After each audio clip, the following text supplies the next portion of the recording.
사막의 밤은 고요합니다. 별들이 하나씩 깨어나고 모래는 낮의 열기를 천천히 내뱉으며 식어갑니다. 그리고 그 고요 속에서 거대한 형상 하나가 어둠 속에 서 있습니다. 그것은 말을 하지 않습니다. 그저 존재할 뿐입니다. 4,500년이 넘는 시간 동안 그것은 그렇게 서 있었습니다.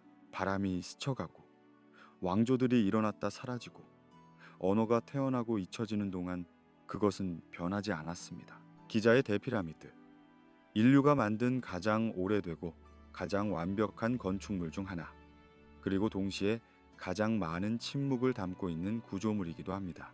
당신이 그 앞에 선다면 아마도 가장 먼저 느끼게 될 것은 그 크기가 아닙니다. 무게도 아닙니다. 그것은 시간의 무게입니다. 당신이 태어나기 전, 당신의 조상이 태어나기 전 그들의 조상조차 상상할 수 없었던 시간이 그 돌 위에 쌓여 있습니다. 230만 개의 석재 블록, 평균 무게 2.5톤, 가장 무거운 것은 80톤에 달합니다. 그것들은 밀리미터 단위의 정확도로 배치되어 있습니다. 사각형 기단의 각 변은 정확히 북, 남, 동서를 가리킵니다. 오차는 3분의 1도 되지 않습니다. 현대의 나침반보다 정확합니다. 그런데 이상한 일입니다. 기술이라는 것은, 인류의 모든 발명이라는 것은 천천히 발전하는 법입니다. 바퀴는 단순한 통나무에서 시작해 수백 년에 걸쳐 개선되었습니다. 문자는 간단한 그림에서 복잡한 기호 체계로 진화했습니다. 금속 가공, 농업, 건축, 모든 것이 시행착오를 거쳐 조금씩 나아졌습니다. 그것이 인간의 방식입니다. 배우고, 실수하고, 다시 시도하고, 조금씩 더 나아지는 것. 그런데 피라미드는 다릅니다. 가장 오래된 피라미드가 가장 완벽합니다. 후프 왕의 대피라미드는 기원전 2580년경에 지어졌다고 합니다. 그리고 그 이후에 지어진 피라미드들은 모두 그보다 못합니다. 크기도 작고 정밀도도 떨어지고 내구성도 약합니다. 마치 누군가가 완벽한 것을 만들고 나서 그 방법을 잊어버린 것처럼, 아니, 어쩌면 처음부터 그 방법을 완전히 이해하지 못했던 것처럼, 이것은 우리가 아는 역사와 맞지 않습니다. 고대 이집트는 위대한 문명이었습니다. 그들은 문자를 가지고 있었고 수학을 알았고 천문학을 연구했습니다. 그들은 나일강의 범람을 예측했고 복잡한 행정체계를 운영했고 예술과 종교와 철학을 발전시켰습니다. 그런데 그들의 가장 위대한 업적이 그들의 역사 초기에 마치 어디선가 갑자기 나타난 것처럼 존재한다는 것. 이것은 질문을 불러일으킵니다. 조용하지만 거대한 질문을. 누가 진짜 이것을 만들었을까요? 왜 이토록 정교했을까요? 그리고 왜 그 지식은 사라졌을까요? 이 밤 우리는 그 질문들과 함께 걸어갈 것입니다. 답을 찾기 위해서가 아닙니다. 답은 아직 모릅니다. 어쩌면 영원히 모를지도 모릅니다. 하지만 질문 자체가 때로는 우리를 더 깊은 곳으로 데려갑니다. 우리가 당연하다고 생각했던 것들을 다시 보게 만듭니다. 역사란 완성된 이야기가 아니라 여전히 속삭이고 있는 수수께끼라는 것을 상기시킵니다. 그러니 편안히 누우세요. 숨을 고르세요. 별빛 아래 사막의 밤 공기를 마시듯 천천히 이 이야기 속으로 들어오세요. 시간은 충분합니다. 서두를 필요가 없습니다. 피라미드는 4,500년을 기다렸습니다. 우리도 조금 천천히 갈 수 있습니다. 역설이라는 말이 있습니다. 모순되어 보이지만 동시에 참인 것. 피라미드는 그 자체로 하나의 역설입니다. 왜냐하면 그것은 완성된 기술로 시작된 문명의 증거이기 때문입니다. 상상해 보세요. 당신이 어떤 기술의 역사를 연구하고 있다고 합니다. 예를 들어 자동차. 당신은 가장 초기의 자동차들을 살펴봅니다. 투박한 엔진, 불안정한 구조, 느린 속도, 그리고 시간이 지나면서 그것들이 어떻게 개선되었는지를 추적합니다. 더 빠르고, 더 안전하고, 더 효율적으로. 이것이 자연스러운 발전의 과정입니다. 그런데 만약 가장 첫 자동차가 현대의 포르쉐처럼 완벽했다면 어떨까요? 그리고 그 이후의 자동차들이 점점 더 투박해지고 더 느려지고 덜 정교해진다면 당신은 이상하다고 느낄 것입니다. 뭔가 잘못되었다고, 우리가 놓치고 있는 부분이 있다고. 피라미드가 바로 그렇습니다. 기자 고원에는 세 개의 큰 피라미드가 있습니다. 쿠프, 카프레, 멘카우레. 그중 가장 큰 것이 쿠프의 피라미드입니다. 원래 높이는 146m가 조금 넘었습니다.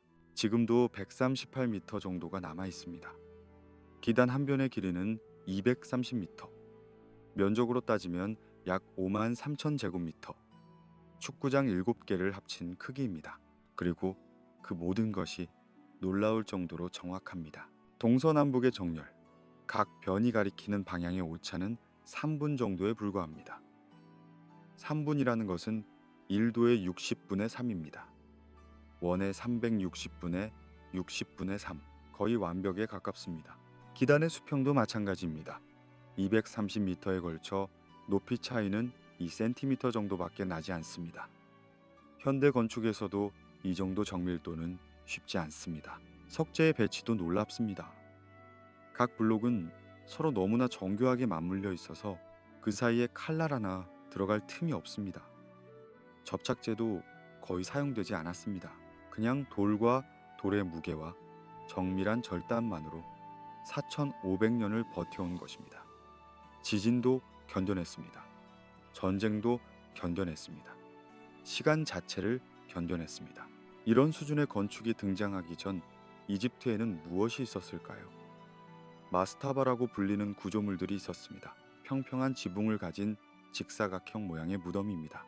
진흙 벽돌이나 돌로 만들어졌고 높이는 몇 미터에 불과했습니다. 단순한 구조였습니다.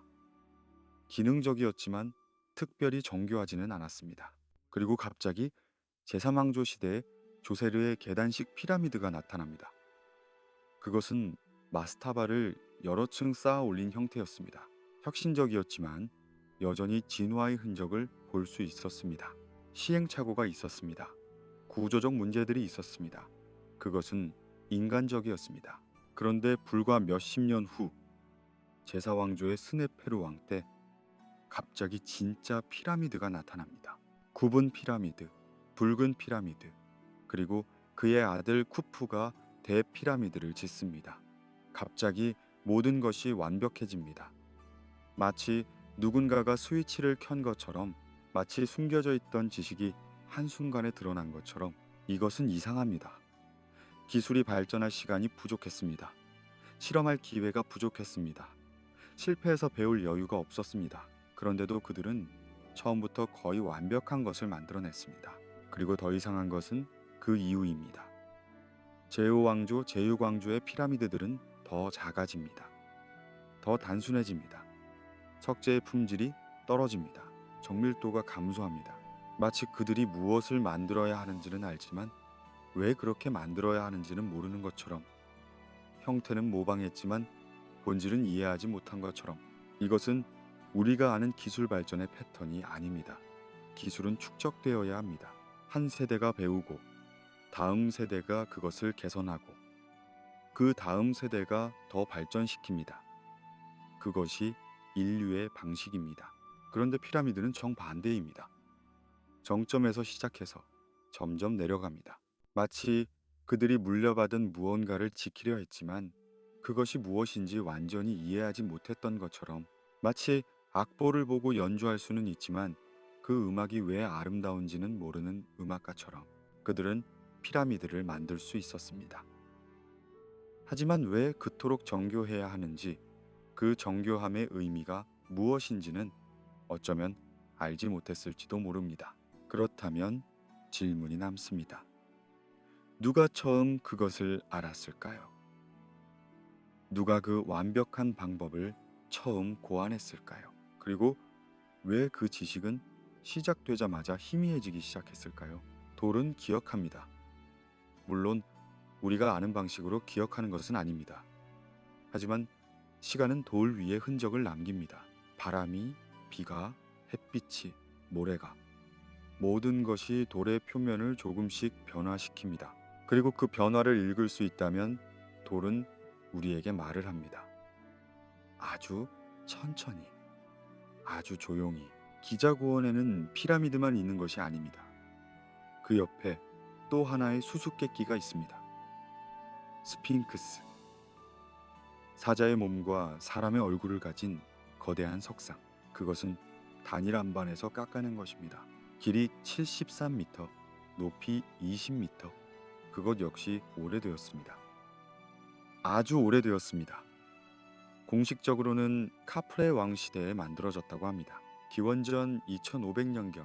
하지만 돌이 말하는 것은 다릅니다. 스핑크스의 표면을 자세히 보면 깊은 홈들이 파여 있습니다. 수직으로 파도처럼 돌의 몸을 따라 흐르는 자국들. 이것은 침식입니다. 물에 의한 침식, 비에 의한 침식. 그런데 여기는 사막입니다. 이집트는 지난 5000년 동안 건조한 기후였습니다. 비가 거의 내리지 않습니다. 연간 강수량은 고작 몇십 밀리미터에 불과합니다. 이런 기후에서는 돌은 바람과 모래에 의해 침식됩니다. 수평으로 부드럽게, 균일하게. 그런데 스핑크스의 침식 패턴은 다릅니다. 그것은 물의 침식 패턴입니다. 빗물이 흘러내리며 만든 수직의 홈들입니다. 이것은 오랜 시간 동안 많은 양의 비가 내렸을 때 생기는 흔적입니다. 이집트에 그런 시기가 있었을까요? 있었습니다. 아프리카 습윤기라고 불리는 시기가 기원전 만년경부터 기원전 5500년경까지. 북아프리카는 지금과 전혀 다른 곳이었습니다. 사하라 사막은 초원이었습니다. 강들이 흘렀고 호수들이 있었고 나무들이 자랐습니다. 그리고 비가 내렸습니다. 풍부하게 규칙적으로 그 시기에 스핑크스는 비를 맞았습니다. 수천 년 동안. 그리고 그 비가 돌 위에 흔적을 남겼습니다. 지울 수 없는 흔적을. 만약 이것이 사실이라면 스핑크스는 우리가 생각하는 것보다 훨씬 오래된 것입니다. 적어도 7000년에서 10,000년 전, 어쩌면 그 이상.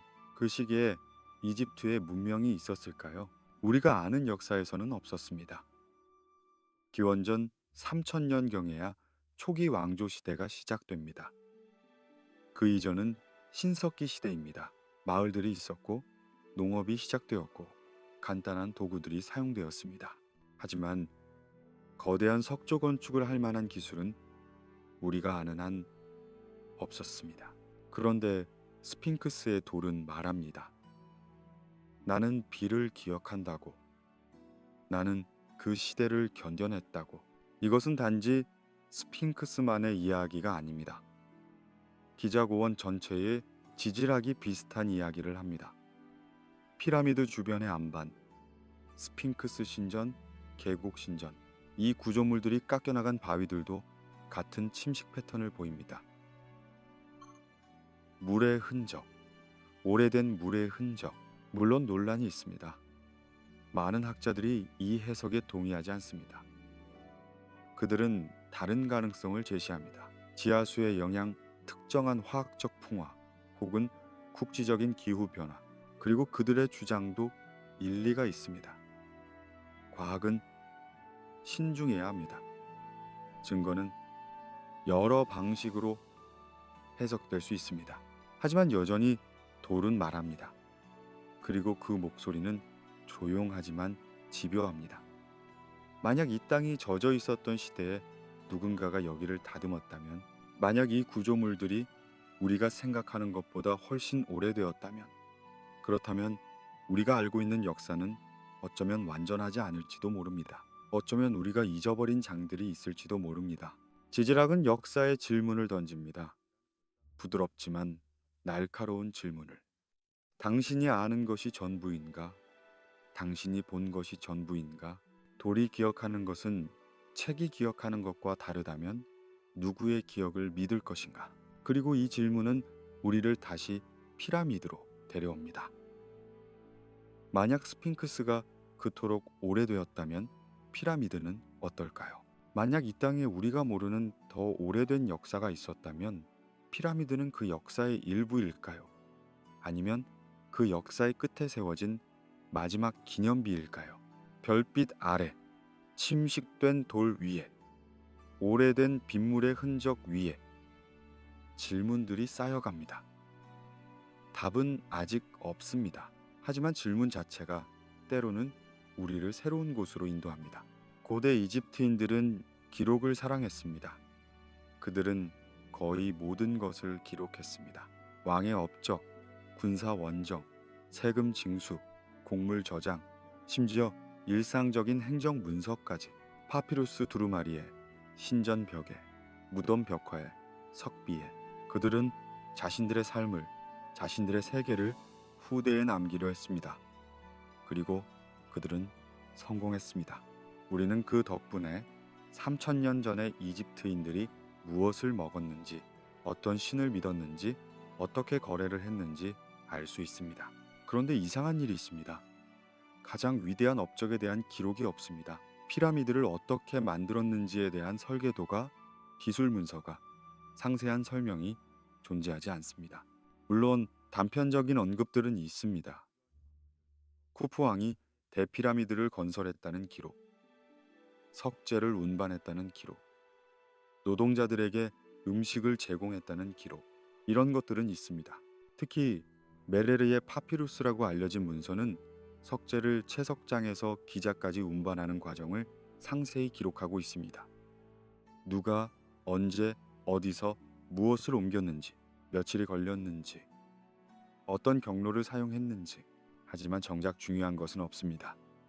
어떻게 그 거대한 석재들을 그토록 정교하게 절단했는지, 어떻게 정확히 동서남북을 측정했는지, 어떻게 수평을 맞췄는지, 어떤 도구를 사용했는지, 어떤 수학적 원리를 적용했는지, 어떻게 230만 개의 블록을 밀리미터 단위로 배치했는지, 이런 핵심적인 기술 정보가 완전히 빠져 있습니다. 이것은 마치 자동차 공장의 운영 일지는 있지만 엔진 설계도는 없는 것과 같습니다. 누가 언제 어디서 부품을 조립했는지는 알지만 그 부품들이 어떻게 작동하는지는 모르는 것과 같습니다. 왜일까요? 왜 그들은 모든 것을 기록하면서도 정작 가장 중요한 것은 기록하지 않았을까요? 한 가지 가능성은 보안입니다. 신성한 지식이었기 때문에 소수의 사제나 건축가들만 알아야 했을지도 모릅니다. 그래서 기록하지 않았을 수도 있습니다. 하지만 이것은 이상합니다.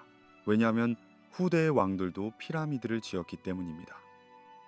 그들도 그 지식이 필요했을 것입니다. 만약 정말로 비밀이었다면 어떻게 그 지식이 전승되었을까요? 그리고 왜 그것은 점점 희미해졌을까요? 또 다른 가능성은 그들이 기록할 필요를 느끼지 못했다는 것입니다. 너무나 당연한 것이었기 때문에. 마치 우리가 걷는 방법을 일일이 기록하지 않는 것처럼. 하지만 이것도 이상합니다. 피라미드 건설은 당연한 일상이 아니었습니다. 그것은 거대한 국가 프로젝트였습니다. 수만 명의 노동자가 수십 년 동안 참여한 일이었습니다.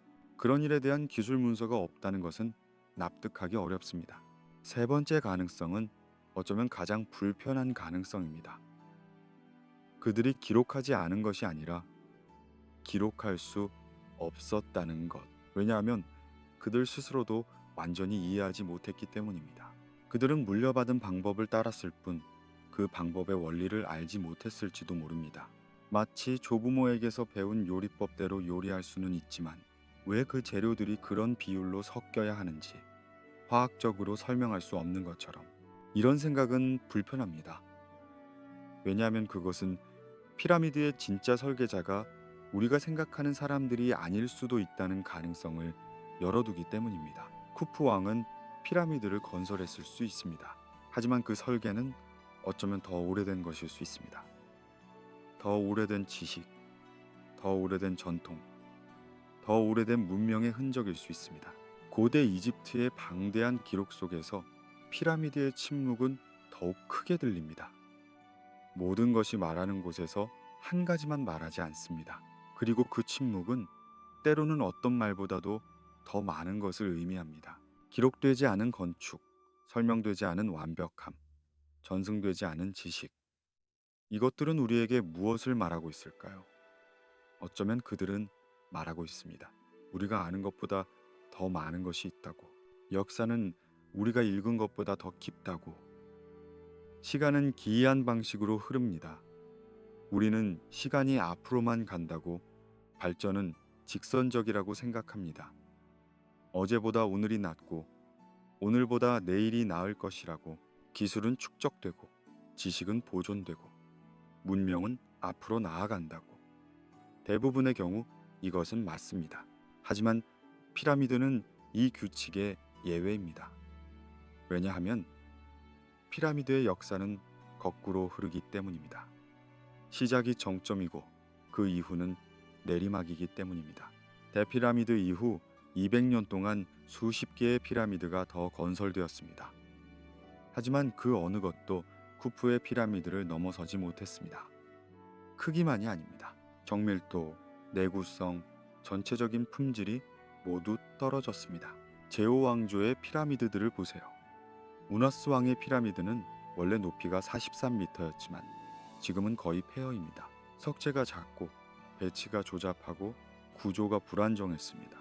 외부 표면은 이미 오래전에 무너졌고 내부도 손상이 심합니다. 그것은 2400년 전에 지어졌습니다. 대피라미드보다 불과 150년 후입니다. 하지만 마치 1000년의 세월이 흐른 것처럼 기술이 퇴보했습니다. 중왕국 시대의 피라미드들은 더 심합니다. 그들은 진흙벽돌을 사용하기 시작했습니다. 석재를 포기한 것입니다. 진흙벽돌 피라미드는 빠르게 무너졌습니다. 비가 오면 녹았고 바람이 불면 깎였고 시간이 지나면 흙더미가 되었습니다. 지금은 대부분 낮은 언덕처럼 보입니다. 피라미드였다는 것을 알아보기조차 어렵습니다.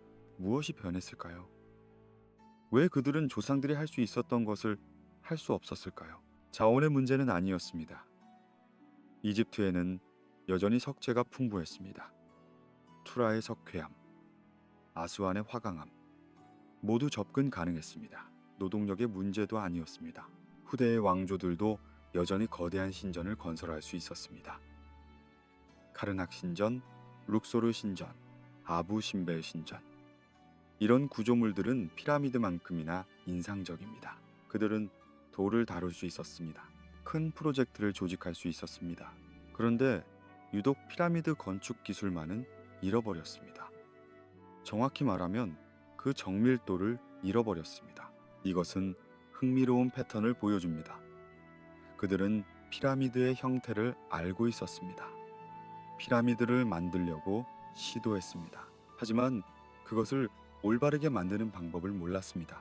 마치 악보를 보고 음들을 연주할 수는 있지만 그 음악의 리듬과 느낌을 포착하지 못하는 것처럼 겉모습은 흉내낼 수 있었지만 본질은 이해하지 못했습니다.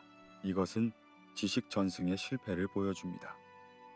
고대 세계에서 기술은 주로 도제 방식으로 전승되었습니다. 장인이 제자를 가르치고 제자는 직접 보고 듣고 만지면서 배웠습니다. 이것은 효과적인 방법입니다. 하지만 한계가 있습니다.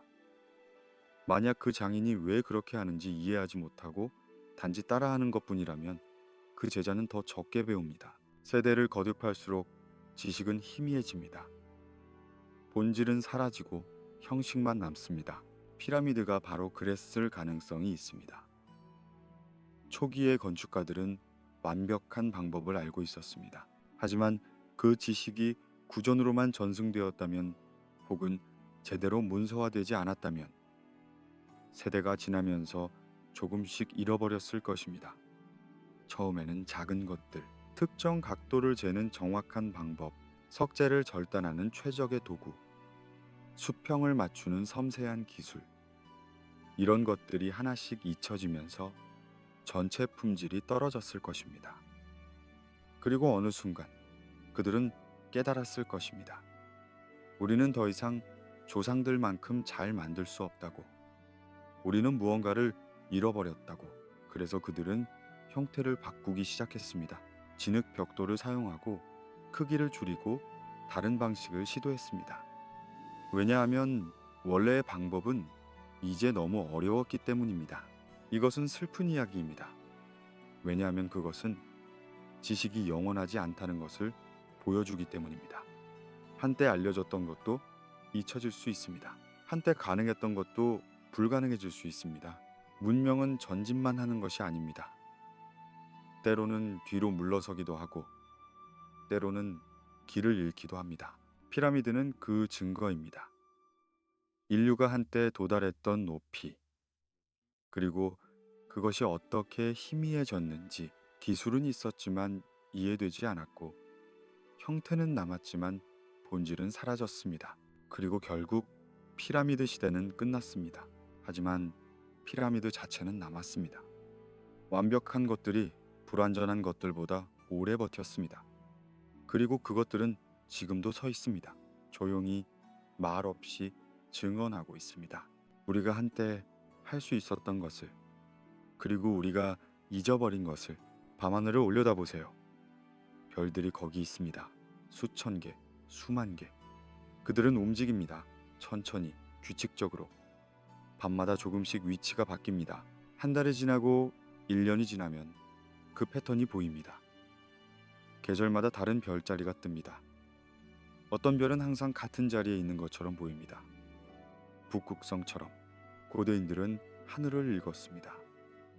그들에게 별은 단순히 아름다운 빛이 아니었습니다. 그것은 시간을 알려주는 시계였고, 방향을 가리키는 나침반이었고, 계절을 예고하는 달력이었습니다. 농부는 별을 보고 씨를 뿌릴 때를 알았고, 항해사는 별을 보고 길을 찾았고, 사제는 별을 보고 의식을 거행할 날을 정했습니다. 이집트인들도 천문학자들이었습니다. 그들은 시리우스 별의 떠오름을 관찰했습니다. 매년 나일강이 범람하기 직전 시리우스가 동쪽 하늘에 나타났습니다. 이것은 1년의 시작이었습니다. 그들은 이것을 기반으로 달력을 만들었습니다. 365일, 12달, 각 달은 30일, 놀랍도록 정확한 체계였습니다. 그리고 피라미드는 별을 향해 있습니다. 대피라미드의 가장 놀라운 특징 중 하나는 그 정렬입니다. 사각형 기단의 네 변은 정확히 동서남북을 가리킵니다. 오차는 3분의 1 정도. 이것은 어떻게 가능했을까요? 기원전 2500년에는 자기 나침반이 없었습니다. GPS도 없었습니다. 위성도 없었습니다. 그들은 무엇을 사용했을까요? 답은 별입니다. 정확히 말하면 별의 움직임입니다. 한 가지 방법은 이렇습니다. 완벽하게 수평인 원형벽을 만듭니다. 그 중심에 서서 별을 관찰합니다. 별이 뜨는 지점과 지는 지점을 표시합니다. 같은 별이 대칭적으로 뜨고 지는 두 점의 중간이 정확히 북쪽입니다. 이것은 간단하지만 매우 정확한 방법입니다. 인내심과 정밀한 관찰만 있으면 됩니다. 또 다른 방법은 북극성을 사용하는 것입니다. 하지만 기원전 2500년에는 우리가 지금 아는 북극성이 북극에 있지 않았습니다. 지구의 세차 운동 때문에 천구의 북극은 약 26,000년 주기로 변합니다. 그 시대에는 용자리의 투반이 북극에 더 가까웠습니다. 아마도 그들은 그것을 사용했을 것입니다. 어느 방법을 사용했든 그들의 정확도는 놀랍습니다. 현대의 측량 장비 없이 그들은 3분의 1이라는 오차만으로 수백 미터 길이의 구조물을 정렬했습니다. 이것은 단순한 행운이 아닙니다. 깊은 이해와 세심한 실행의 결과입니다. 피라미드 내부에도 천문학적 정렬이 있습니다. 왕의 방에서 뻗어나가는 좁은 통풍구. 북쪽 통풍구는 당시 북극 근처에 있던 별들을 향하고 있고, 남쪽 통풍구는 오리온 자리를 향합니다. 오리온 자리는 이집트 신화에서 오시리스 신과 연결되어 있습니다. 죽음과 부활의 신. 일부 연구자들은 더 나아갑니다. 그들은 기자의 새 피라미드 배치가 오리온 자리의 허리띠, 새 별의 배치와 일치한다고 주장합니다. 크기와 위치, 심지어 상대적인 밝기까지. 그리고 나일강이 은하수에 대응한다고. 마치 그들이 하늘의 지도를 땅에 재현하려 했던 것처럼 이 이론은 논란의 여지가 있습니다. 모든 학자가 동의하지는 않습니다. 별의 배치와 피라미드의 배치가 정확히 일치하는지에 대한 논쟁이 있습니다. 그것이 의도적인 것인지 아니면 우연인지도 불확실합니다. 하지만 의도가 있었든 없었든 한 가지는 분명합니다. 피라미드를 만든 사람들은 하늘을 깊이 이해하고 있었습니다. 그들은 별의 움직임을 알았고 그것을 지상의 구조물에 반영할 수 있었습니다. 이것은 단순히 종교적 상징이 아닙니다. 그것은 수학입니다. 기하학입니다. 천문학입니다. 그리고 이것은 다시 질문으로 이어집니다. 어떻게 그들은 그토록 정확했을까요? 어떤 지식이, 어떤 전통이 그들에게 이런 능력을 주었을까요? 그리고 왜 그 지식은 후대에 전승되지 않았을까요? 별은 여전히 거기 있습니다. 밤마다 같은 패턴으로 움직입니다. 하지만 그것을 읽는 법은 한때만큼 널리 알려져 있지 않습니다. 피라미드는 여전히 정확히 북쪽을 가리키고 있습니다. 4,500년이 지났지만, 하지만 그것을 그렇게 만든 방법은 사라졌습니다.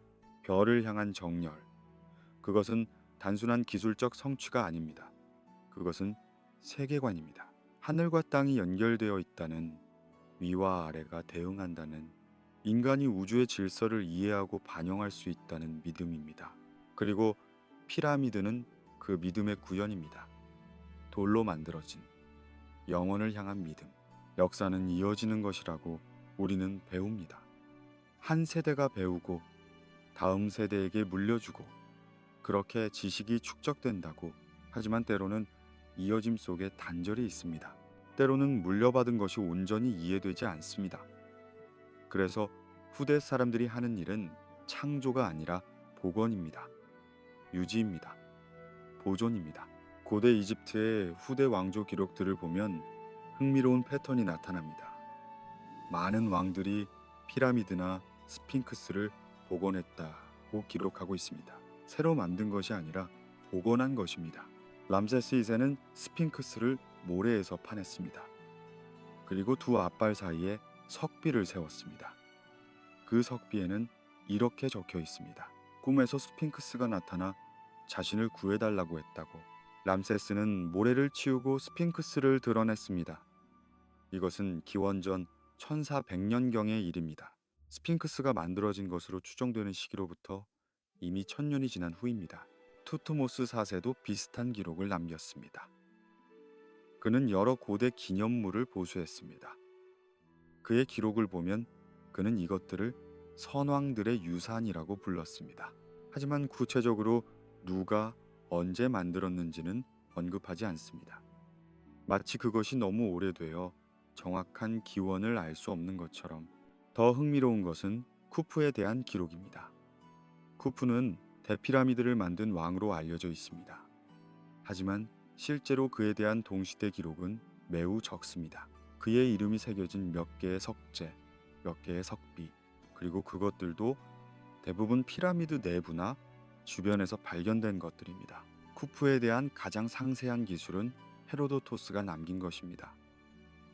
그리스 역사가 헤로도토스는 기원전 500년경 이집트를 방문했습니다. 그리고 그는 사제들로부터 피라미드에 대한 이야기를 들었습니다. 쿠프가 10만 명의 노동자를 동원해 20년 동안 피라미드를 건설했다고. 그는 폭군이었고 백성들을 혹사시켰다고. 하지만 헤로도토스가 이집트를 방문한 것은 피라미드가 지어진 지 2000년 후입니다.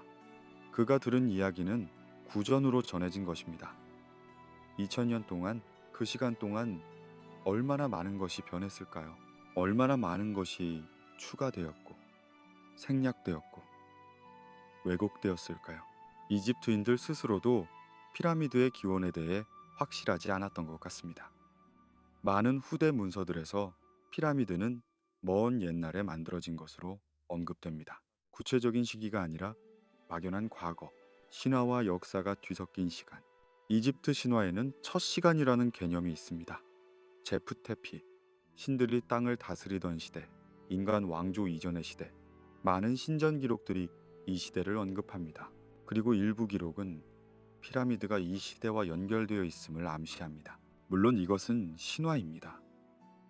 문자 그대로 받아들일 수는 없습니다. 하지만 신화는 때로 기억의 다른 형태입니다. 왜곡된 기억, 상징화된 기억, 실제 사건이 신화로 변형되는 경우가 있습니다. 큰 홍수, 큰 전쟁, 큰 재앙, 이런 것들이 신화 속에 보존됩니다. 어쩌면 피라미드도 그런 것일지 모릅니다. 실제로 더 오래된 어떤 것의 기억, 그것이 정확히 무엇인지는 알 수 없습니다. 하지만 후대 이집트인들이 피라미드를 대하는 태도에서 우리는 무언가를 느낄 수 있습니다. 그들은 그것을 자신들의 창조물로 자랑하지 않았습니다. 그들은 그것을 지켜야 할 유산으로 여겼습니다. 복원해야 할 것, 보존해야 할 것. 하지만 완전히 이해하지는 못하는 것. 이것은 겸손의 한 형태일지도 모릅니다. 혹은 상실의 인정일지도 모릅니다. 우리는 더 이상 이것을 만들 수 없다. 우리는 단지 이것을 유지할 수 있을 뿐이다. 우리보다 앞선 누군가가 더 위대했다. 사라진 지식의 흔적은 피라미드만이 아닙니다. 많은 고대 기념물들이 비슷한 패턴을 보입니다. 초기에 더 정교하고 후기에 더 단순합니다. 마치 뭔가 큰 것이 있었고 그것이 점점 희미해진 것처럼. 그리고 침묵이 있습니다. 왜 그들은 더 자세히 기록하지 않았을까요? 왜 그 위대한 건축의 방법을 문서로 남기지 않았을까요? 어쩌면 그들도 몰랐기 때문일지 모릅니다. 어쩌면 그들은 물려받았을 뿐 발명하지 않았기 때문일지 모릅니다. 침묵은 때로 가장 큰 증언입니다. 말하지 않음으로써 그들은 우리에게 무언가를 말하고 있습니다. 역사는 우리가 생각하는 것보다 복잡하다고, 시간은 우리가 생각하는 것보다 깊다고, 그리고 우리가 알지 못하는 것이 우리가 아는 것보다 많다고. 돌을 만져보세요. 차갑고 단단합니다. 손톱으로 긁어도 흠집이 나지 않습니다. 이것은 화강암입니다. 지구의 깊은 곳에서 엄청난 압력과 열로 만들어진 암석입니다. 석영, 장석, 운모의 결정들이 얽혀 있습니다. 아름답지만 다루기 어렵습니다. 고대 이집트인들은 화강암을 사용했습니다. 대피라미드의 내부 방들, 특히 왕의 방은 거대한 화강암 블록으로 만들어졌습니다. 그 블록들은 아수안에서 왔습니다. 나일강을 따라 800km를 운반되었습니다. 각각 수십 톤의 무게입니다. 하지만 운반보다 더 놀라운 것은 가공입니다. 어떻게 그들은 화강암을 그토록 정확하게 절단하고 다듬었을까요? 화강암은 모스 경도로 6에서 7 정도입니다. 이것은 매우 단단하다는 뜻입니다. 철보다 단단합니다. 청동은 물론이고 강철도 어렵습니다. 현대에는 다이아몬드 톱이나 텅스텐 카바이드 공구를 사용합니다. 혹은 고압 워터젯이나 레이저를 사용합니다. 하지만 고대 이집트인들은 청동기 시대의 사람들이었습니다. 철은 거의 사용하지 않았습니다. 강철은 알지 못했습니다. 다이아몬드 공구는 없었습니다. 그들이 가진 것은 청동끌, 돌망치, 나무 씻기, 그리고 모래였습니다. 공식적인 설명은 이렇습니다. 그들은 마름질에 의한 절단을 사용했다고. 청동톱에 석영 모래를 뿌리고 앞뒤로 움직이면서 서서히 돌을 갈아낸 것이라고. 이것은 가능합니다. 이론적으로는 충분한 시간과 인내심이 있다면 부드러운 금속도 연마제를 사용해 단단한 돌을 자를 수 있습니다. 하지만 실제 증거를 보면 이야기가 복잡해집니다. 사막의 밤은 고요합니다. 별들이 하나씩 깨어나고 모래는 낮의 열기를 천천히 내뱉으며 식어갑니다. 그리고 그 고요 속에서 거대한 형상 하나가 어둠 속에 서 있습니다. 그것은 말을 하지 않습니다. 그저 존재할 뿐입니다. 4,500년이 넘는 시간 동안 그것은 그렇게 서 있었습니다. 바람이 스쳐가고 왕조들이 일어났다 사라지고 언어가 태어나고 잊혀지는 동안 그것은 변하지 않았습니다. 기자의 대피라미드. 인류가 만든 가장 오래되고 가장 완벽한 건축물 중 하나. 그리고 동시에 가장 많은 침묵을 담고 있는 구조물이기도 합니다. 당신이 그 앞에 선다면 아마도 가장 먼저 느끼게 될 것은 그 크기가 아닙니다. 무게도 아닙니다. 그것은 시간의 무게입니다. 당신이 태어나기 전, 당신의 조상이 태어나기 전, 그들의 조상조차 상상할 수 없었던 시간이 그 돌 위에 쌓여 있습니다. 230만 개의 석재블록, 평균 무게 2.5톤, 가장 무거운 것은 80톤에 달합니다. 그것들은 밀리미터 단위의 정확도로 배치되어 있습니다. 사각형 기단의 각 편은 정확히 북, 남, 동, 서를 가리킵니다. 오차는 3분의 1도 되지 않습니다. 현대의 나침반보다 정확합니다. 그런데 이상한 일입니다. 기술이라는 것은, 인류의 모든 발명이라는 것은 천천히 발전하는 법입니다. 바퀴는 단순한 통나무에서 시작해 수백 년에 걸쳐 개선되었습니다. 문자는 간단한 그림에서 복잡한 기호 체계로 진화했습니다. 금속 가공, 농업, 건축, 모든 것이 시행착오를 거쳐 조금씩 나아졌습니다. 그것이 인간의 방식입니다. 배우고, 실수하고, 다시 시도하고, 조금씩 더 나아지는 것. 그런데 피라미드는 다릅니다. 가장 오래된 피라미드가 가장 완벽합니다. 쿠프왕의 대피라미드는 기원전 2580년경에 지어졌다고 합니다. 그리고 그 이후에 지어진 피라미드들은 모두 그보다 못합니다. 크기도 작고 정밀도도 떨어지고 내구성도 약합니다. 마치 누군가가 완벽한 것을 만들고 나서 그 방법을 잊어버린 것처럼. 아니, 어쩌면 처음부터 그 방법을 완전히 이해하지 못했던 것처럼. 이것은 우리가 아는 역사와 맞지 않습니다. 고대 이집트는 위대한 문명이었습니다. 그들은 문자를 가지고 있었고 수학을 알았고 천문학을 연구했습니다. 그들은 나일강의 범람을 예측했고 복잡한 행정체계를 운영했고 예술과 종교와 철학을 발전시켰습니다. 그런데 그들의 가장 위대한 업적이 그들의 역사 초기에 마치 어디선가 갑자기 나타난 것처럼 존재한다는 것. 이것은 질문을 불러일으킵니다. 조용하지만 거대한 질문을. 누가 진짜 이것을 만들었을까요? 왜 이토록 정교했을까요? 이 밤, 우리는 그 질문들과 함께 걸어갈 것입니다. 답을 찾기 위해서가 아닙니다. 답은 아직 모릅니다. 어쩌면 영원히 모를지도 모릅니다. 하지만 질문 자체가 때로는 우리를 더 깊은 곳으로 데려갑니다. 우리가 당연하다고 생각했던 것들을 다시 보게 만듭니다. 역사란 완성된 이야기가 아니라 여전히 속삭이고 있는 수수께끼라는 것을 상기시킵니다. 그러니 편안히 누우세요. 숨을 고르세요. 별빛 아래 사막의 밤 공기를 마시듯 천천히 이 이야기 속으로 들어오세요. 시간은 충분합니다. 서두를 필요가 없습니다. 피라미드는 4,500년을 기다렸습니다. 우리도 조금 천천히 갈 수 있습니다. 역설이라는 말이 있습니다. 모순되어 보이지만 동시에 참인 것. 피라미드는 그 자체로 하나의 역설입니다. 왜냐하면 그것은 완성된 기술로 시작된 문명의 증거이기 때문입니다. 상상해 보세요. 당신이 어떤 기술의 역사를 연구하고 있다고 합니다.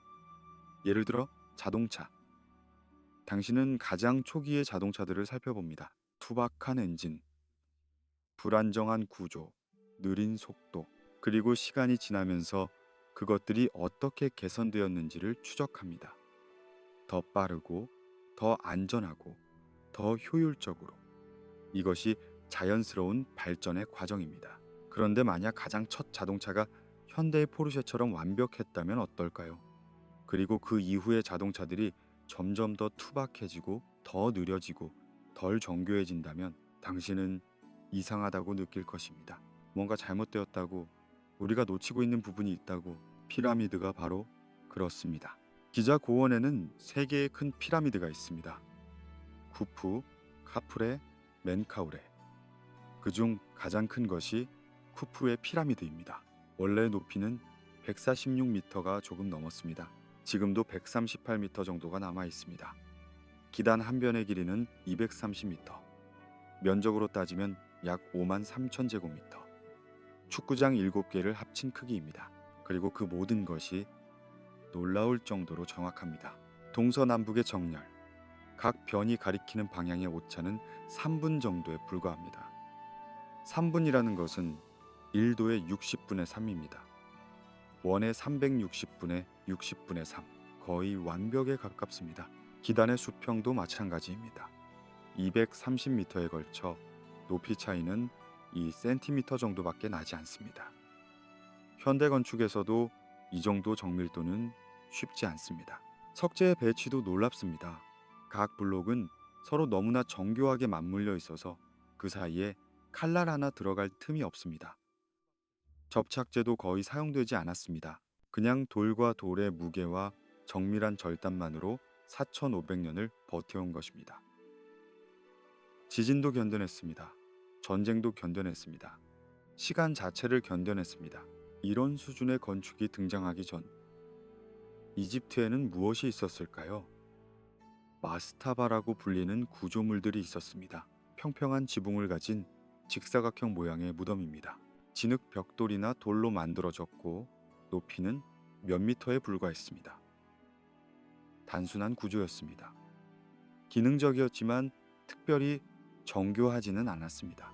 그리고 갑자기 제3왕조 시대에 조세르의 계단식 피라미드가 나타납니다. 그것은 마스타바를 여러 층 쌓아 올린 형태였습니다. 혁신적이었지만 여전히 진화의 흔적을 볼 수 있었습니다. 시행착오가 있었습니다. 구조적 문제들이 있었습니다. 그것은 인간적이었습니다. 그런데 불과 몇십 년 후 제4왕조의 스네페루 왕 때 갑자기 진짜 피라미드가 나타납니다. 구분 피라미드, 붉은 피라미드. 그리고 그의 아들 쿠푸가 대피라미드를 짓습니다. 갑자기 모든 것이 완벽해집니다. 마치 누군가가 스위치를 켠 것처럼, 마치 숨겨져 있던 지식이 한순간에 드러난 것처럼. 이것은 이상합니다. 기술이 발전할 시간이 부족했습니다. 실험할 기회가 부족했습니다. 실패해서 배울 여유가 없었습니다. 그런데도 그들은 처음부터 거의 완벽한 것을 만들어냈습니다. 그리고 더 이상한 것은 그 이후입니다. 제5왕조, 제6왕조의 피라미드들은 더 작아집니다. 더 단순해집니다. 석재의 품질이 떨어집니다. 정밀도가 감소합니다. 마치 그들이 무엇을 만들어야 하는지는 알지만 왜 그렇게 만들어야 하는지는 모르는 것처럼. 형태는 모방했지만 본질은 이해하지 못한 것처럼. 이것은 우리가 아는 기술 발전의 패턴이 아닙니다. 기술은 축적되어야 합니다. 한 세대가 배우고 다음 세대가 그것을 개선하고 그 다음 세대가 더 발전시킵니다. 그것이 인류의 방식입니다. 그런데 피라미드는 정반대입니다. 정점에서 시작해서 점점 내려갑니다. 마치 그들이 물려받은 무언가를 지키려 했지만 그것이 무엇인지 완전히 이해하지 못했던 것처럼. 마치 악보를 보고 연주할 수는 있지만 그 음악이 왜 아름다운지는 모르는 음악가처럼. 그들은 피라미드를 만들 수 있었습니다. 하지만 왜 그토록 정교해야 하는지, 그 정교함의 의미가 무엇인지는 어쩌면 알지 못했을지도 모릅니다. 그렇다면 질문이 남습니다. 누가 처음 그것을 알았을까요? 누가 그 완벽한 방법을 처음 고안했을까요? 그리고 왜 그 지식은 시작되자마자 희미해지기 시작했을까요? 돌은 기억합니다. 물론 우리가 아는 방식으로 기억하는 것은 아닙니다. 하지만 시간은 돌 위에 흔적을 남깁니다. 바람이, 비가, 햇빛이, 모래가, 모든 것이 돌의 표면을 조금씩 변화시킵니다. 그리고 그 변화를 읽을 수 있다면 돌은 우리에게 말을 합니다. 아주 천천히, 아주 조용히. 기자 고원에는 피라미드만 있는 것이 아닙니다. 그 옆에 또 하나의 수수께끼가 있습니다. 스핑크스, 사자의 몸과 사람의 얼굴을 가진 거대한 석상. 그것은 단일 안반에서 깎아낸 것입니다. 길이 73m, 높이 20m. 그것 역시 오래되었습니다. 아주 오래되었습니다. 공식적으로는 카프레 왕 시대에 만들어졌다고 합니다. 기원전 2500년경. 하지만 돌이 말하는 것은 다릅니다. 스핑크스의 표면을 자세히 보면 깊은 홈들이 파여 있습니다. 수직으로 파도처럼 돌의 몸을 따라 흐르는 자국들. 이것은 침식입니다. 물에 의한 침식, 비에 의한 침식. 그런데 여기는 사막입니다. 이집트는 지난 5천년 동안 건조한 기후였습니다. 비가 거의 내리지 않습니다. 연간 강수량은 고작 몇십 밀리미터에 불과합니다. 이런 기후에서는 돌은 바람과 모래에 의해 침식됩니다. 수평으로 부드럽게, 균일하게. 그런데 스핑크스의 침식 패턴은 다릅니다. 그것은 물의 침식 패턴입니다. 빗물이 흘러내리며 만든 수직의 홈들입니다. 이것은 오랜 시간 동안 많은 양의 비가 내렸을 때 생기는 흔적입니다. 이집트에 그런 시기가 있었을까요? 있었습니다. 아프리카 습윤기라고 불리는 시기가 기원전 만년경부터 기원전 5500년경까지 북아프리카는 지금과 전혀 다른 곳이었습니다. 사하라 사막은 초원이었습니다. 강들이 흘렀고 호수들이 있었고 나무들이 자랐습니다. 그리고 비가 내렸습니다. 풍부하게, 규칙적으로. 그 시기에 스핑크스는 비를 맞았습니다. 수천 년 동안. 그리고 그 비가 돌 위에 흔적을 남겼습니다. 지울 수 없는 흔적을. 만약 이것이 사실이라면 스핑크스는 우리가 생각하는 것보다 훨씬 오래된 것입니다. 적어도 7천년에서 10,000년 전. 어쩌면 그 이상 그 시기에 이집트의 문명이 있었을까요? 우리가 아는 역사에서는 없었습니다. 기원전 3000년경에야 초기 왕조 시대가 시작됩니다. 그 이전은 신석기 시대입니다. 마을들이 있었고 농업이 시작되었고 간단한 도구들이 사용되었습니다. 하지만 거대한 석조 건축을 할 만한 기술은 우리가 아는 한 없었습니다. 그런데 스핑크스의 돌은 말합니다. 나는 비를 기억한다고. 나는 그 시대를 견뎌냈다고. 이것은 단지 스핑크스만의 이야기가 아닙니다. 기자 고원 전체의 지질학이 비슷한 이야기를 합니다. 피라미드 주변의 안반, 스핑크스 신전, 계곡 신전, 이 구조물들이 깎여나간 바위들도 같은 침식 패턴을 보입니다. 물의 흔적, 오래된 물의 흔적. 물론 논란이 있습니다. 많은 학자들이 이 해석에 동의하지 않습니다. 그들은 다른 가능성을 제시합니다. 지하수의 영향, 특정한 화학적 풍화, 혹은 국지적인 기후 변화, 그리고 그들의 주장도 일리가 있습니다. 과학은 신중해야 합니다. 증거는 여러 방식으로 해석될 수 있습니다. 하지만 여전히 돌은 말합니다. 그리고 그 목소리는 조용하지만 집요합니다. 만약 이 땅이 젖어 있었던 시대에 누군가가 여기를 다듬었다면, 만약 이 구조물들이 우리가 생각하는 것보다 훨씬 오래되었다면, 그렇다면 우리가 알고 있는 역사는 어쩌면 완전하지 않을지도 모릅니다. 어쩌면 우리가 잊어버린 장들이 있을지도 모릅니다. 지질학은 역사의 질문을 던집니다. 부드럽지만 날카로운 질문을. 당신이 아는 것이 전부인가? 당신이 본 것이 전부인가? 돌이 기억하는 것은 책이 기억하는 것과 다르다면 누구의 기억을 믿을 것인가? 그리고 이 질문은 우리를 다시 피라미드로 데려옵니다. 만약 스핑크스가 그토록 오래되었다면 피라미드는 어떨까요?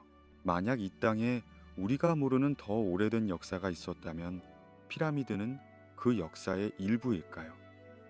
아니면 그 역사의 끝에 세워진 마지막 기념비일까요? 별빛 아래, 침식된 돌 위에, 오래된 빗물의 흔적 위에 질문들이 쌓여갑니다. 답은 아직 없습니다. 하지만 질문 자체가 때로는 우리를 새로운 곳으로 인도합니다. 고대 이집트인들은 기록을 사랑했습니다. 그들은 거의 모든 것을 기록했습니다. 왕의 업적, 군사 원정, 세금 징수, 곡물 저장, 심지어 일상적인 행정 문서까지. 파피루스 두루마리에, 신전 벽에, 무덤 벽화에, 석비에 그들은 자신들의 삶을, 자신들의 세계를 후대에 남기려 했습니다. 그리고 그들은 성공했습니다.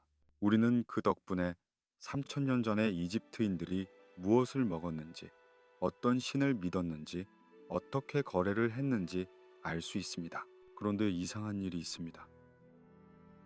가장 위대한 업적에 대한 기록이 없습니다. 피라미드를 어떻게 만들었는지에 대한 설계도가, 기술 문서가, 상세한 설명이 존재하지 않습니다.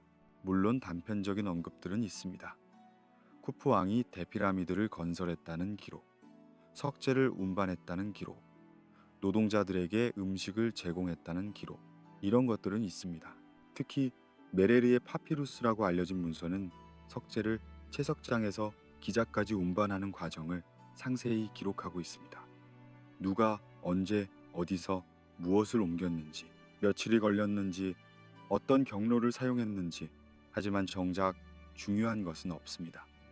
어떻게 그 거대한 석재들을 그토록 정교하게 절단했는지, 어떻게 정확히 동서남북을 측정했는지, 어떻게 수평을 맞췄는지, 어떤 도구를 사용했는지, 어떤 수학적 원리를 적용했는지, 어떻게 230만 개의 블록을 밀리미터 단위로 배치했는지, 이런 핵심적인 기술 정보가 완전히 빠져 있습니다.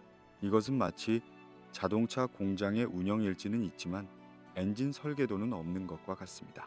누가 언제 어디서 부품을 조립했는지는 알지만 그 부품들이 어떻게 작동하는지는 모르는 것과 같습니다. 왜일까요? 왜 그들은 모든 것을 기록하면서도 정작 가장 중요한 것은 기록하지 않았을까요? 한 가지 가능성은 보안입니다. 신성한 지식이었기 때문에 소수의 사제나 건축가들만 알아야 했을지도 모릅니다. 그래서 기록하지 않았을 수도 있습니다. 하지만 이것은 이상합니다. 왜냐하면 후대의 왕들도 피라미드를 지었기 때문입니다. 그들도 그 지식이 필요했을 것입니다. 만약 정말로 비밀이었다면 어떻게 그 지식이 전승되었을까요? 그리고 왜 그것은 점점 희미해졌을까요? 또 다른 가능성은 그들이 기록할 필요를 느끼지 못했다는 것입니다. 너무나 당연한 것이었기 때문에, 마치 우리가 걷는 방법을 일일이 기록하지 않는 것처럼. 하지만 이것도 이상합니다. 피라미드 건설은 당연한 일상이 아니었습니다. 그것은 거대한 국가 프로젝트였습니다. 수만 명의 노동자가 수십 년 동안 참여한 일이었습니다.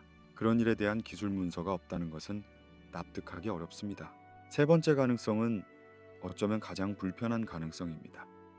그들이 기록하지 않은 것이 아니라 기록할 수 없었다는 것. 왜냐하면 그들 스스로도 완전히 이해하지 못했기 때문입니다.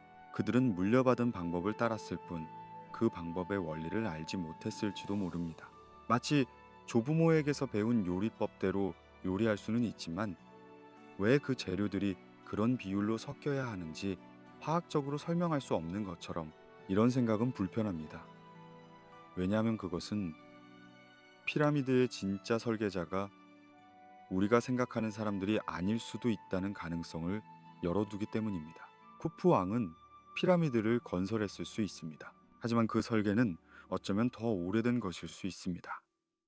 더 오래된 지식, 더 오래된 전통, 더 오래된 문명의 흔적일 수 있습니다. 고대 이집트의 방대한 기록 속에서 피라미드의 침묵은 더욱 크게 들립니다. 모든 것이 말하는 곳에서 한 가지만 말하지 않습니다. 그리고 그 침묵은 때로는 어떤 말보다도 더 많은 것을 의미합니다.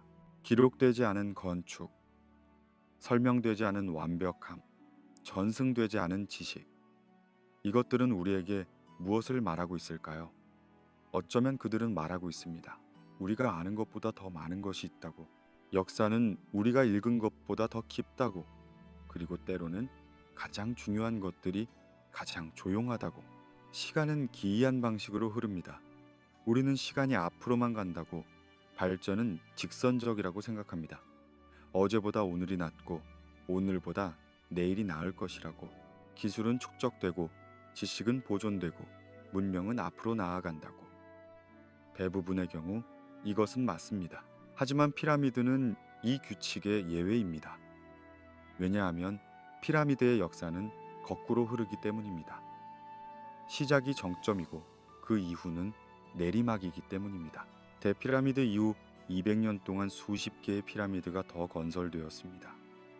하지만 그 어느 것도 쿠프의 피라미드를 넘어서지 못했습니다.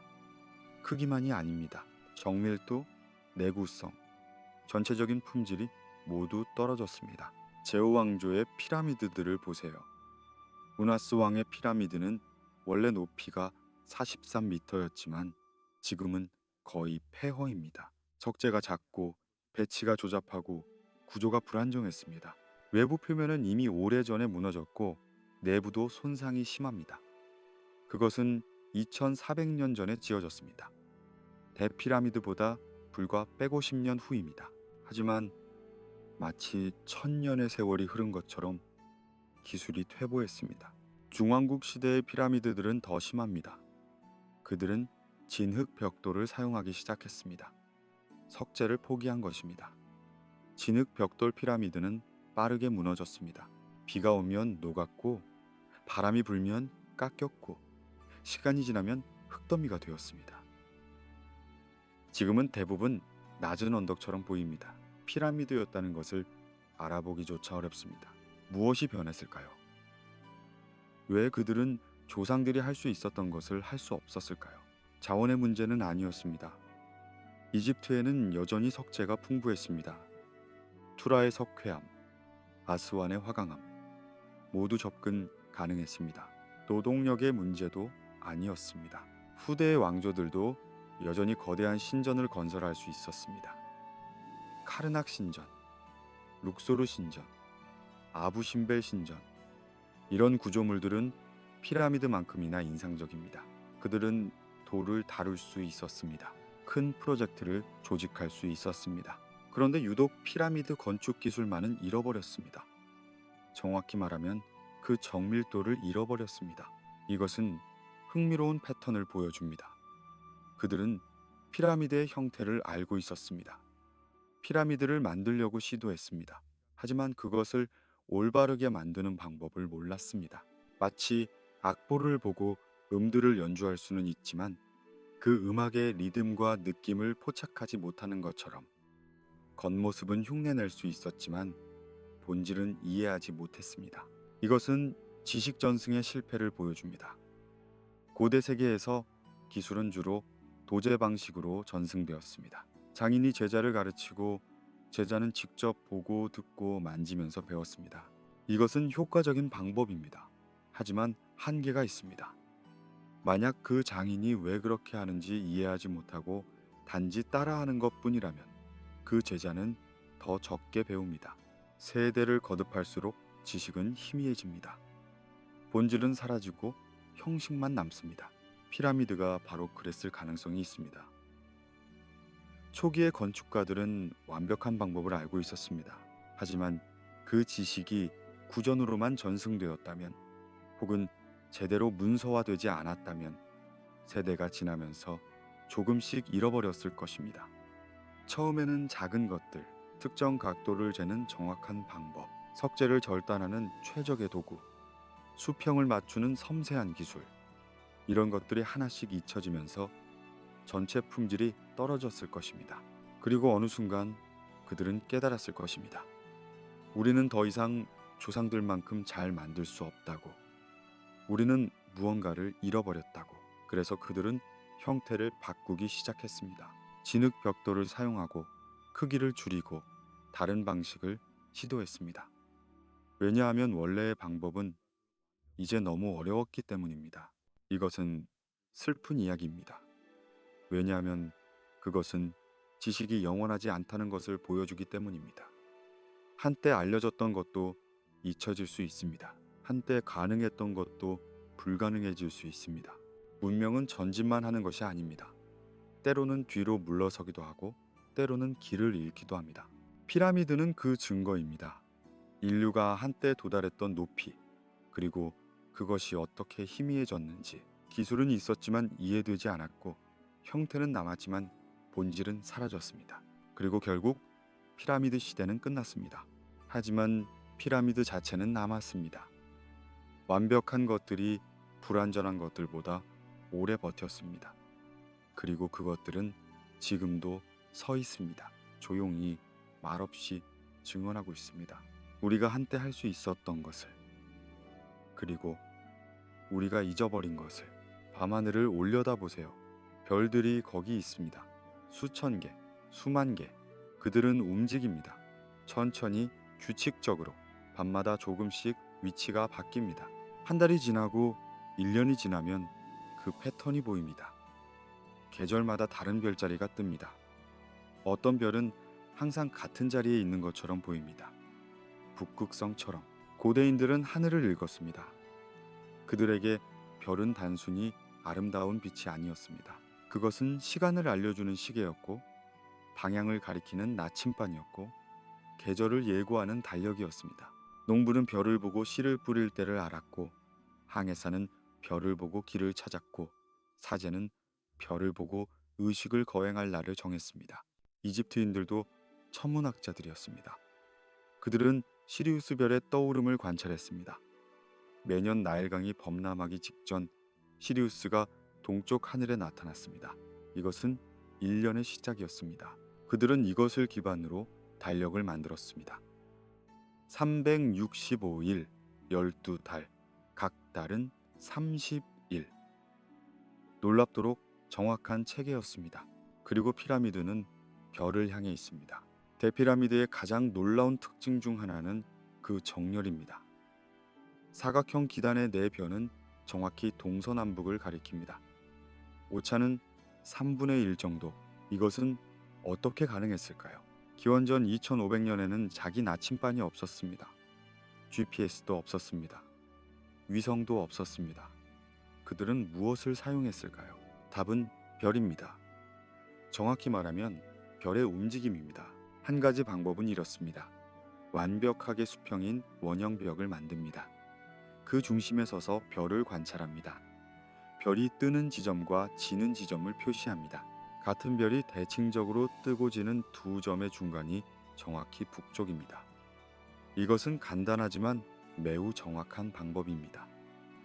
인내심과 정밀한 관찰만 있으면 됩니다. 또 다른 방법은 북극성을 사용하는 것입니다. 하지만 기원전 2500년에는 우리가 지금 아는 북극성이 북극에 있지 않았습니다. 지구의 세차 운동 때문에 천구의 북극은 약 26,000년 주기로 변합니다. 그 시대에는 용자리의 투반이 북극에 더 가까웠습니다. 아마도 그들은 그것을 사용했을 것입니다.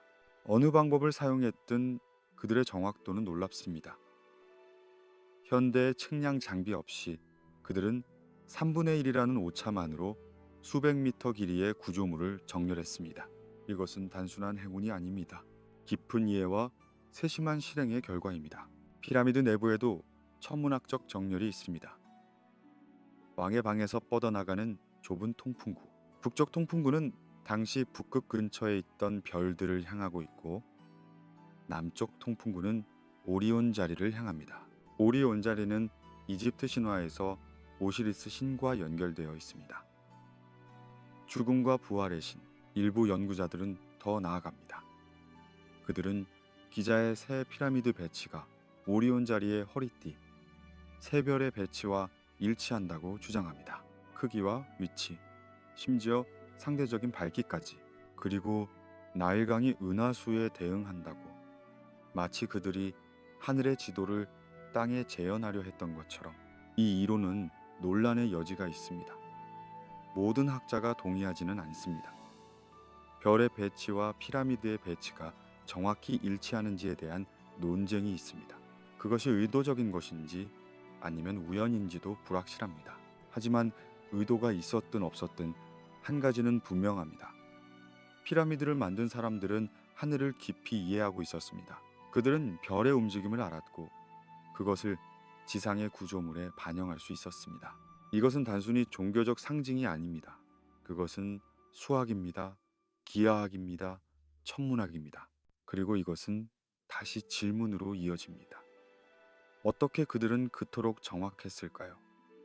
어떤 지식이, 어떤 전통이 그들에게 이런 능력을 주었을까요? 그리고 왜 그 지식은 후대에 전승되지 않았을까요? 별은 여전히 거기 있습니다. 밤마다 같은 패턴으로 움직입니다. 하지만 그것을 읽는 법은 한때만큼 널리 알려져 있지 않습니다. 피라미드는 여전히 정확히 북쪽을 가리키고 있습니다. 4,500년이 지났지만, 하지만 그것을 그렇게 만든 방법은 사라졌습니다. 별을 향한 정렬. 그것은 단순한 기술적 성취가 아닙니다. 그것은 세계관입니다. 하늘과 땅이 연결되어 있다는, 위와 아래가 대응한다는, 인간이 우주의 질서를 이해하고 반영할 수 있다는 믿음입니다. 그리고 피라미드는 그 믿음의 구현입니다. 돌로 만들어진 영원을 향한 믿음. 역사는 이어지는 것이라고 우리는 배웁니다. 한 세대가 배우고 다음 세대에게 물려주고, 그렇게 지식이 축적된다고. 하지만 때로는 이어짐 속에 단절이 있습니다. 때로는 물려받은 것이 온전히 이해되지 않습니다. 그래서 후대 사람들이 하는 일은 창조가 아니라 복원입니다. 유지입니다. 보존입니다. 고대 이집트의 후대 왕조 기록들을 보면 흥미로운 패턴이 나타납니다. 많은 왕들이 피라미드나 스핑크스를 복원했다고 기록하고 있습니다. 새로 만든 것이 아니라 복원한 것입니다. 람세스 2세는 스핑크스를 모래에서 파냈습니다. 그리고 두 앞발 사이에 석비를 세웠습니다. 그 석비에는 이렇게 적혀 있습니다. 꿈에서 스핑크스가 나타나 자신을 구해달라고 했다고. 람세스는 모래를 치우고 스핑크스를 드러냈습니다. 이것은 기원전 1400년경의 일입니다. 스핑크스가 만들어진 것으로 추정되는 시기로부터 이미 1000년이 지난 후입니다. 투트모스 4세도 비슷한 기록을 남겼습니다. 그는 여러 고대 기념물을 보수했습니다. 그의 기록을 보면 그는 이것들을 선왕들의 유산이라고 불렀습니다. 하지만 구체적으로 누가 언제 만들었는지는 언급하지 않습니다. 마치 그것이 너무 오래되어 정확한 기원을 알 수 없는 것처럼. 더 흥미로운 것은 쿠푸에 대한 기록입니다. 쿠푸는 대피라미드를 만든 왕으로 알려져 있습니다. 하지만 실제로 그에 대한 동시대 기록은 매우 적습니다. 그의 이름이 새겨진 몇 개의 석재, 몇 개의 석비, 그리고 그것들도 대부분 피라미드 내부나 주변에서 발견된 것들입니다. 쿠푸에 대한 가장 상세한 기술은 헤로도토스가 남긴 것입니다. 그리스 역사가 헤로도토스는 기원전 500년경 이집트를 방문했습니다. 그리고 그는 사제들로부터 피라미드에 대한 이야기를 들었습니다. 쿠푸가 10만 명의 노동자를 동원해 20년 동안 피라미드를 건설했다고. 그는 폭군이었고 백성들을 혹사시켰다고. 하지만 헤로도토스가 이집트를 방문한 것은 피라미드가 지어진 지 2000년 후입니다. 그가 들은 이야기는 구전으로 전해진 것입니다. 2000년 동안, 그 시간 동안 얼마나 많은 것이 변했을까요? 얼마나 많은 것이 추가되었고 생략되었고 왜곡되었을까요? 이집트인들 스스로도 피라미드의 기원에 대해 확실하지 않았던 것 같습니다. 많은 후대 문서들에서 피라미드는 먼 옛날에 만들어진 것으로 언급됩니다. 구체적인 시기가 아니라 막연한 과거, 신화와 역사가 뒤섞인 시간. 이집트 신화에는 첫 시간이라는 개념이 있습니다. 제프테피, 신들이 땅을 다스리던 시대, 인간 왕조 이전의 시대. 많은 신전 기록들이 이 시대를 언급합니다. 그리고 일부 기록은 피라미드가 이 시대와 연결되어 있음을 암시합니다. 물론 이것은 신화입니다. 문자 그대로 받아들일 수는 없습니다. 하지만 신화는 때로 기억의 다른 형태입니다. 왜곡된 기억, 상징화된 기억, 실제 사건이 신화로 변형되는 경우가 있습니다. 큰 홍수, 큰 전쟁, 큰 재앙, 이런 것들이 신화 속에 보존됩니다. 어쩌면 피라미드도 그런 것일지 모릅니다. 실제로 더 오래된 어떤 것의 기억, 그것이 정확히 무엇인지는 알 수 없습니다. 하지만 후대 이집트인들이 피라미드를 대하는 태도에서 우리는 무언가를 느낄 수 있습니다. 그들은 그것을 자신들의 창조물로 자랑하지 않았습니다. 그들은 그것을 지켜야 할 유산으로 여겼습니다. 복원해야 할 것, 보존해야 할 것. 하지만 완전히 이해하지는 못하는 것. 이것은 겸손의 한 형태일지도 모릅니다. 혹은 상실의 인정일지도 모릅니다. 우리는 더 이상 이것을 만들 수 없다. 우리는 단지 이것을 유지할 수 있을 뿐이다. 우리보다 앞선 누군가가 더 위대했다. 사라진 지식의 흔적은 피라미드만이 아닙니다. 많은 고대 기념물들이 비슷한 패턴을 보입니다. 초기에 더 정교하고 후기에 더 단순합니다. 마치 뭔가 큰 것이 있었고 그것이 점점 희미해진 것처럼. 그리고 침묵이 있습니다. 왜 그들은 더 자세히 기록하지 않았을까요? 왜 그 위대한 건축의 방법을 문서로 남기지 않았을까요? 어쩌면 그들도 몰랐기 때문일지 모릅니다. 어쩌면 그들은 물려받았을 뿐 발명하지 않았기 때문일지 모릅니다. 침묵은 때로 가장 큰 증언입니다. 말하지 않음으로써 그들은 우리에게 무언가를 말하고 있습니다. 역사는 우리가 생각하는 것보다 복잡하다고, 시간은 우리가 생각하는 것보다 깊다고, 그리고 우리가 알지 못하는 것이 우리가 아는 것보다 많다고. 돌을 만져보세요. 차갑고 단단합니다. 손톱으로 긁어도 흠집이 나지 않습니다. 이것은 화강암입니다. 지구의 깊은 곳에서 엄청난 압력과 열로 만들어진 암석입니다. 석영, 장석, 운모의 결정들이 얽혀 있습니다. 아름답지만 다루기 어렵습니다. 고대 이집트인들은 화강암을 사용했습니다. 대피라미드의 내부방들, 특히 왕의 방은 거대한 화강암 블록으로 만들어졌습니다. 그 블록들은 아수안에서 왔습니다. 나일강을 따라 800km를 운반되었습니다. 각각 수십 톤의 무게입니다. 하지만 운반보다 더 놀라운 것은 가공입니다. 어떻게 그들은 화강암을 그토록 정확하게 절단하고 다듬었을까요? 화강암은 모스 경도로 6에서 7 정도입니다. 이것은 매우 단단하다는 뜻입니다. 철보다 단단합니다. 청동은 물론이고 강철도 어렵습니다. 현대에는 다이아몬드 톱이나 텅스텐 카바이드 공구를 사용합니다. 혹은 고압 워터젯이나 레이저를 사용합니다. 하지만 고대 이집트인들은 청동기 시대 사람들이었습니다. 철은 거의 사용하지 않았습니다. 강철은 알지 못했습니다. 다이아몬드 공구는 없었습니다. 그들이 가진 것은 청동끌, 돌망치, 나무 쳤기, 그리고 모래였습니다. 공식적인 설명은 이렇습니다. 그들은 마름질에 의한 절단을 사용했다고. 청동톱에 석영 모래를 뿌리고 앞뒤로 움직이면서 서서히 돌을 갈아낸 것이라고. 이것은 가능합니다. 이론적으로는 충분한 시간과 인내심이 있다면 부드러운 금속도 연마제를 사용해 단단한 돌을 자를 수 있습니다. 하지만 실제 증거를 보면 이야기가 복잡해집니다.